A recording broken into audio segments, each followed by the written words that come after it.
നിങ്ങൾക്ക് ഏവർക്കും അറിയാം, ആറ്റുകാൽ ഭഗവതി ക്ഷേത്രത്തിൻ്റെ 2025 പൊങ്കാല മഹോത്സവം 5-ാം തീയതി രാവിലെ 10-നുള്ള മുഹൂർത്തത്തിൽ കാപ്പുകെട്ടി കുടിയിരുത്തി ആരംഭിച്ചു കഴിഞ്ഞു. ഇനി അതിൻ്റെ കൂടെ തന്നെ 7-ാം തീയതി രാവിലെ കുത്തിയോട്ട ബാലന്മാരുടെ വ്രതവും ആരംഭിച്ചു കഴിഞ്ഞു. ഇനി നമ്മളെല്ലാവരും കാത്തിരിക്കുന്നത് 13-ാം തീയതി ഉള്ള പൊങ്കാല മഹോത്സവം അടുപ്പുവെട്ട് ചടങ്ങിലേക്കാണ് ഇനി എല്ലാവരുടെയും ശ്രദ്ധ പോകുന്നത്. രാവിലെ 10:15 മുഹൂർത്തത്തിലാണ് ആ ചടങ്ങ് നടക്കുന്നത്. ഉച്ചയ്ക്ക് 1:15 പൊങ്കാല നിവേദ്യം നടത്തുന്നതാണ്.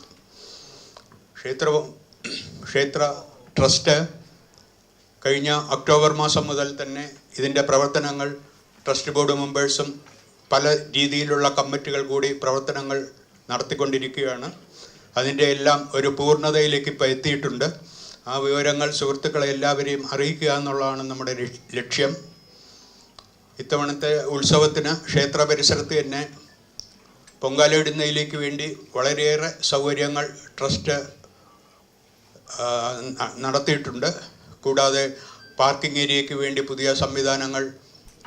ഇത്തവണ ഗ്രീൻ പ്രോട്ടോക്കോൾ പാലിക്കുക എന്നുള്ളത് സർക്കാരിൻ്റെ വളരെ നിർബന്ധകരമായിട്ടുള്ള ഒരു കാര്യമാണ്. കോർപ്പറേഷൻ അതിലേക്ക് വേണ്ടി മുൻപന്തിയിൽ നിൽക്കുകയാണ്.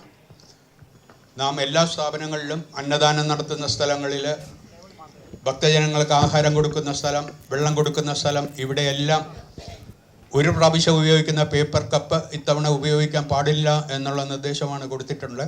ട്രസ്റ്റിൻ്റെ അന്നദാനം കൊടുക്കുന്ന സ്ഥലത്തെല്ലാം സ്റ്റീൽ ഗ്ലാസ്സാണ് ഇത്തവണ ഉപയോഗിക്കുന്നത്. പിന്നെ ചൂടിൻ്റെ കാഠിന്യം കണക്കിലെടുത്തുകൊണ്ട് പൊങ്കാല ഇടുന്ന സമയത്ത് നിശ്ചിത അകലം പാലിക്കണമെന്നുള്ള ഒരു നിർദ്ദേശവും നൽകിയിട്ടുണ്ട്. അതിൻ്റെ ആവശ്യകത ഇത്തവണ വളരെ കൂടുതലായിട്ടാണ് ഒഫീഷ്യലായിട്ട് ഡിപ്പാർട്ട്മെൻറ്റിൽ നിന്നും അറിയിച്ചിട്ടുള്ളത്.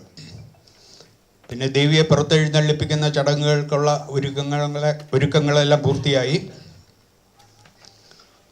മാർച്ച് 13-ാം തീയതി തന്നെ വൈകുന്നേരം 7:45 കുത്തിയോട്ട ബാലന്മാരുടെ ചൂരൽ കുത്ത് നടക്കും.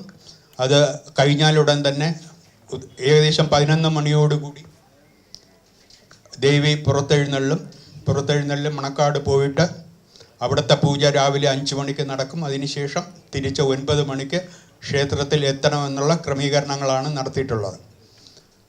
സർക്കാരിൻ്റെ ഭാഗത്ത് നിന്ന് ആനയുമായിട്ട് ബന്ധപ്പെട്ട നിയമങ്ങളൊക്കെ വന്നിട്ടുണ്ട്. ആ നിയമങ്ങളെല്ലാം ട്രസ്റ്റ് മാക്സിമം അതിൻ്റേതായ രീതിയിൽ ആ ഉത്തരവുകൾ അനുസരിച്ച് പ്രവർത്തിക്കുക എന്നുള്ള ലക്ഷ്യത്തോടാണ് മുമ്പോട്ട് പോയിരിക്കുന്നത്.